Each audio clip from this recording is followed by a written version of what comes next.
여호와서 10장 40절에서 43절 보도록 하겠습니다. 40절 말씀입니다.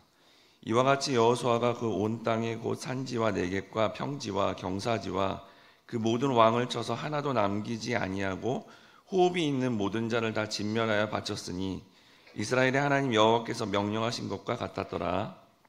여호수아가 또 가데스 바네아에서 가사까지와 온 고센 땅을 기브온에 이르기까지 치매 이스라엘의 하나님 여호와께서 이스라엘 위하여 싸우셨으므로 여호수아가 이 모든 왕들과 그들의 땅을 단번에 빼앗으니라. 43절 같이 읽겠습니다. 여호수아가 온 이스라엘과 더불어 길갈 진영으로 돌아왔더라. 아멘. 할렐루야. 하나님께서 우리로 하여금 말씀을 듣고 영적인 전쟁에서 승리하는 자리로 부르셨습니다.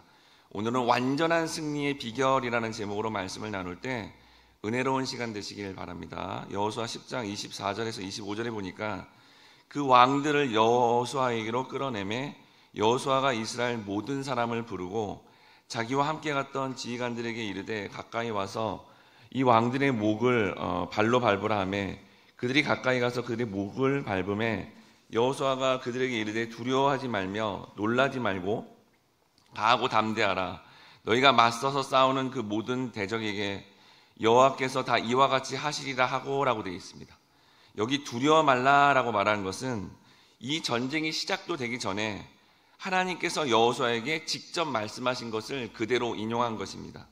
왜냐하면 가나안 정복 전쟁은 하나님께서 친히 싸우시는 거룩한 전쟁이기 때문에 존재하지도 않는 이방인의 저주나 상대방의 전력에 대해서 두려워할 필요가 없다고 분명히 말씀하신 것입니다. 여호수아의 이러한 확신에 찬 말은 그가 천지를 운행하시는 하나님의 마음을 품었기 때문에 가능했습니다. 즉 하나님에 대한 확신을 가지면 두려움을 벗어나는 삶을 살지만 잠시라도 하나님의 임재를 떠나는 삶을 살면 세상의 두려움 요소들을 다 떠안기 때문에 두렵게 된다라는 말씀입니다. 여기서 여호수아가 이렇게 확신을 가지는 이유는 하나님께서 친히 가나안 거민들과의 전쟁을 수행하심으로 전혀 두려워할 필요가 없음을 여호수아는 믿었고 확신을 찾기 때문에 이렇게 선포한 것입니다. 오늘날의 성도도 이러한 믿음의 은사가 필요합니다. 보이는 것이 없어도 분명 하나님이 말씀하신 것이니까 그 말씀을 믿음으로 나아갈 때 실제 삶에서 승리를 경험하며 실제로 하늘의 평강을 누리게 된다라는 겁니다. 마찬가지로 오늘날의 성도도 세상이 보이는 권세가 있는 것 같아요. 그리고 우리를 어떻게 한다 그래도 우리는 철저하게 주님의 말씀, 특별히 예수님의 말씀을 믿어야 됩니다. 이러한 말씀을 믿어야 되겠죠. 마태복음 10장 28절 말씀인데요.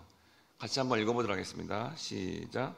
몸은 죽여도 영혼은 능히 죽이지 못하는 자들을 두려워하지 말고 오직 몸과 영혼을 능히 지옥에 멸하실 수 있는 이를 두려워하라. 실제 영혼을 지옥에 보낼 수 있는 그 하나님을 두려워하는 것이지 보이는 힘으로 누르려고 하는 사람이나 권세를 두려워할 필요가 없다는 이 말씀 자체를 우리는 믿어야 된다라는 겁니다. 솔직히 현실에서 강한 힘으로 회사에서 회장님이나 또 위에 있는 직급에 있는 분들이 우리를 이렇게 누르면 솔직히 두렵습니다. 하지만 우리가 말씀을 믿음으로 약속의 말씀을 붙잡고 그 하나님을 실제로 믿음으로 우리는 그분의 말씀에 집중하고 반응할 때 두려움에서 벗어나 오늘 설교 제목처럼 완전한 승리를 거둘 수 있게 되는 겁니다. 여호수아 10장 26절에 보니까 그 후에 여호수아가 그 왕들을 쳐 죽여 5 나무에 매달고 저녁까지 나무에 달린 채로 두었다가 고대 근동에서 나무에 매달림으로써 처형된 자들은 신에게 저주받은 자로 간주되었습니다. 또는 사람을 나무에 매달아 처형하는 것은 처형된 자를 죽음 이후에 굉장히 수치스러운 상태로 두고자 하기 위함입니다. 이로 보건대 여호수아가 5 왕의 시체를 나무에 매달았다는 것은 5 왕을 대표로 하는 가나안 족속들의 비참한 죽음이 하나님께 저주받은 결과이다라는 것을 알리고 죽은 이후에도 그러한 신들을 섬기는 자들은 영원한 모욕과 수치를 당하게 되며 하나님의 대적한 이방 백성들에 대한 하나님의 진노가 어떤 건지를 명확하게 보여준 것입니다. 한편 하나님의 저주를 받은 것으로 간주되는 이 나무에 매어 달린 처형 방식을 통해 놀랍게도 하나님은 하나님의 구속 사역을 이루셨습니다. 모든 인간은 근본적으로 하나님 앞에 범죄한 자이므로 인간이라면 누구든지 하나님께 저주를 받아 나무에 달려 죽임을 당해야 됩니다.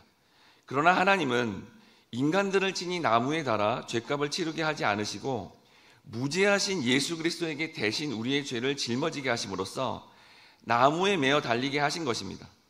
이렇게 하여 예수 그리스도는 인간이 받아야 될 하나님의 모든 저주를 대신 받으시고 하나님과 인간 사이에 화목을 이루셨습니다.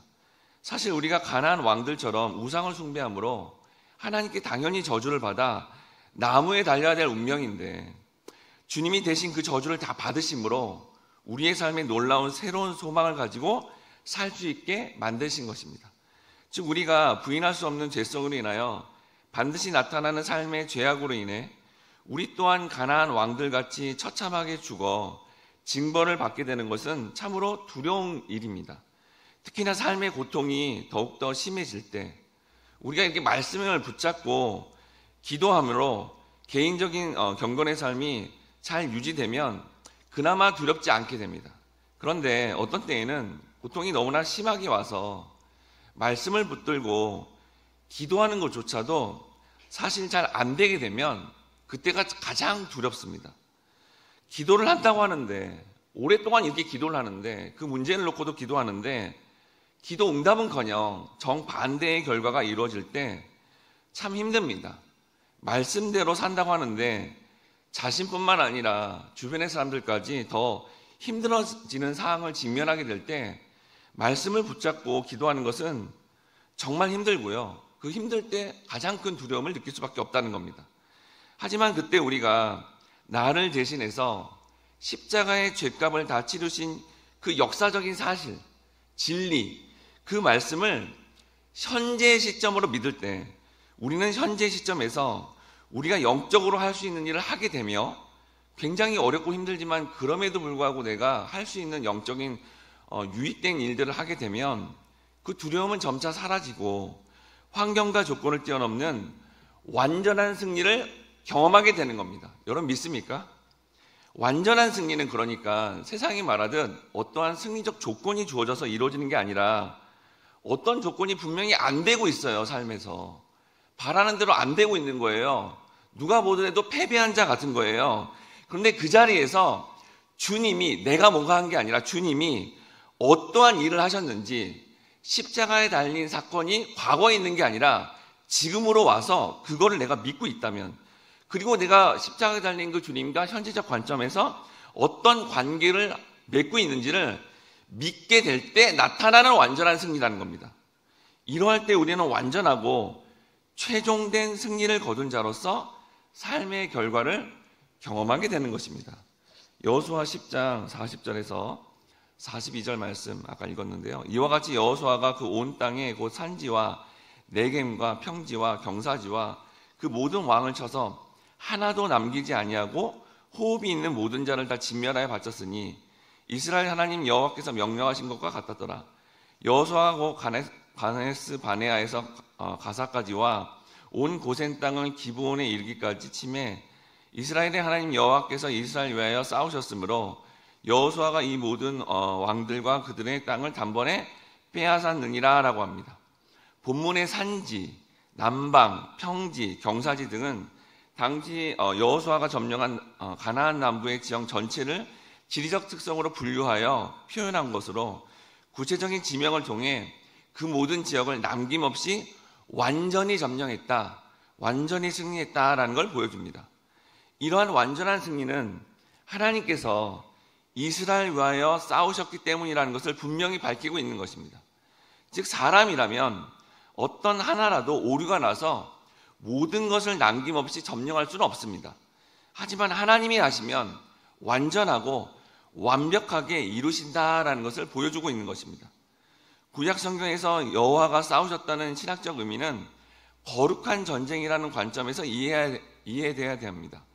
따라서 하나님께서 이스라엘로 하여금 가나안 족속들과 싸우심으로 본문의 말씀처럼 완전히 점령했다라는 것은 하나님의 백성인 우리가 완전한 거룩으로 인하여 내가 아니라 하나님으로 인하여 이루어졌다라는 것을 의미합니다.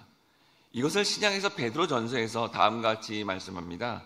베드로전서 1장 17절 말씀인데요. 같이 한번 읽어보도록 하겠습니다. 시작.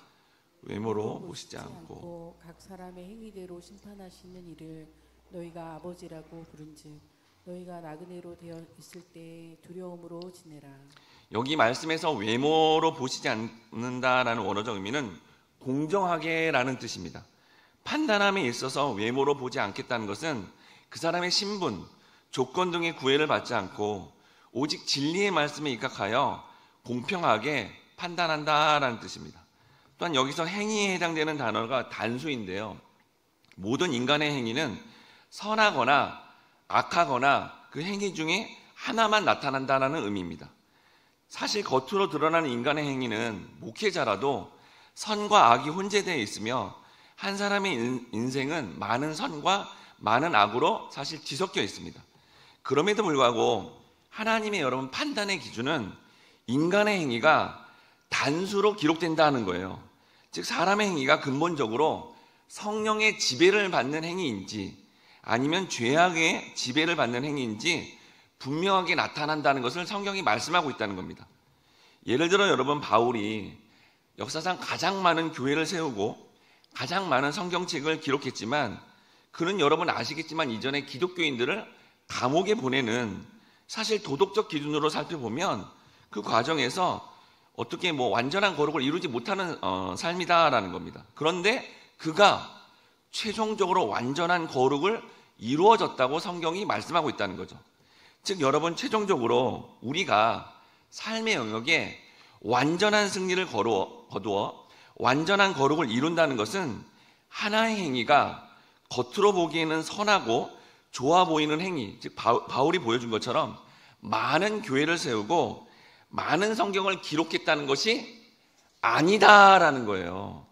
바울 자신이 마지막에 죽기 직전에 자신이 죄인 중에 괴수임을 고백함으로 전적인 주님의 은혜와 긍휼을 구하는 그 행위 하나만 우리 인생의 최종 심판인 영벌에서 벗어나 완전하고 최종적인 승리를 거두는 과정이 일어나는 것을 성경이 분명히 말씀하고 있다는 겁니다. 그런데 하나님은 그러한 고백이 나오도록 바울의 인생 가운데 고난을 허락하시고요. 오히려 바울의 연약함을 드러나게 하셨다는 겁니다. 그런데 이것이 완전한 승리를 거두어 최종 거룩한 자로 남는 하나님의 우리가 이해할 수 없는 놀라운 일하심이라는 거예요. 여러분 잘 생각해 보세요. 타 종교처럼 우리 스스로가 경건의 삶을 우리의 노력과 의지로 하여서 승리하고 종교 생활에 거룩한 자가 되려고 한다면 문자적으로 이렇게 완전한 승리자가 되려고 하면 성경은 하나님은 완전한 패배라고 한다는 거예요. 예수님 당시에 여러분 율법을 완벽하게 지키려고 했던 바리새인들은 어떻게 했죠? 완전한 패배자가 되었습니다. 최종 심판의 대상자가 된다는 거예요. 그런데 정반대로 우리가 완전한 승리를 하여 최종 거룩한 자로 남으려면 바울이 고백한 거예요. 내가 죄인 중에 괴수입니다. 성경 맨 처음에 나오는 하나님이 흙으로 우리를 창조했다는데 그게 먼지거든요. 난 먼지 같은 존재입니다. 살면 살수록 부족하고 연약한 자입니다, 주님. 이러고 믿음으로 고백하면 그때 주님은 오히려 우리에게 넌 완전한 승리야 라고 칭해 주시면서 그 주님의 열심으로 우리가 온전한 거룩한 자가 되어 그렇게 일하신 완전한 주님만을 경배하게 되는 게 이게 완전한 승리라는 겁니다. 우리의 삶에 심히 부족한 모습이 나타나도 자신에게 주어진 그 말씀을 믿음으로 말미암아 난 죄인 중에 괴수이구나 라고 고백하게 되면 예수님이 이 땅에 왜 오셨죠? 죄에서 구원하기 위해서 왔잖아요. 그 죄를 인정한 자에게 완전한 거룩을 허락하시고 그 과정을 통해 하나님을 찬양하게 된다면 우리는 완전한 승리를 경험하는 자로서 이러한 승리를 나타내는 복된 삶이 될 것입니다. 그러한 삶이 되시길 주님의 이름으로 축원합니다. 함께 기도하겠습니다. 사랑하는 주님 감사합니다. 설교를 전하는 저조차도 이렇게 말씀에 또 말에 어눌하고 부족하고 또 목이 쉬고 부족하지만 그렇지만 주님이 내 삶 가운데 완전함으로 이끌어 주심으로 말미암아 이 귀한 복음의 말씀을 전하게 하시는 과정임을 믿습니다. 우리가 이 땅을 살아갈 때 이렇게 부족하고 연약할지라도 이러한 귀한 복음의 말씀, 세상 어디에도 타종교에도 말하지 않는 이러한 완전한 승리를 말씀하시는 그 하나님만을 신뢰함으로 말미암아 우리의 삶 가운데 혹 실패하고 또 연약해지고 또 자신의 죄가 드러나는 현장에서도 오직 주님만을 의지함으로 그 완전한 승리를 거두고 그 승리의 전리품을 우리 주변의 사람들에게 나누어 줄 수 있는 그런 복된 삶이 되게 인도해 주옵소서. 감사드리며 예수님의 이름으로 기도드립니다. 아멘. 이 시간 다음에 기도 제목으로 기도하겠습니다. 주여, 우리가 주님의 완전하심 앞에 죄인 중에 괴수임을 형식적 고백이 아니라 믿음으로 고백함으로 말미암아 궁극적인 삶의 두려움에서 벗어나 주님과 하나님으로 말미암아 완전한 승리를 거둔 자로서 그 승리의 전리품을 가족과 주변의 사람들에게 나누는 복된 삶이 되게 도와주시옵소서.